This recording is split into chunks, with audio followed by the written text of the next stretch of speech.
നാട്ടിക ശ്രീ ഹനുമാൻ സ്വാമി ക്ഷേത്രത്തിൽ മണ്ഡലപൂജ മഹോത്സവത്തിന് തുടക്കമായി.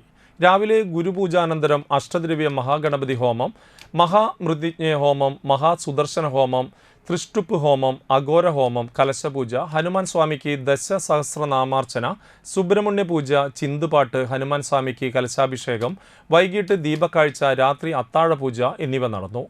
ക്ഷേത്രം മഠാധിപതി അനന്തു സുരേഷ്, മുഖ്യ കാര്യദർശി ഇ.കെ. രാജൻ, സെക്രട്ടറി വിപിൻ സാഗർ എന്നിവർ നേതൃത്വം നൽകി. ചൊവ്വാഴ്ച രാവിലെ ഹനുമാൻ സ്വാമിക്ക് ദശസഹസ്രനാമാർച്ചന, മഹാമാരുത ഹവനം, വൈകിട്ട് നാഗയക്ഷിക്ക് രൂപക്കളം എന്നിവയും നടക്കും.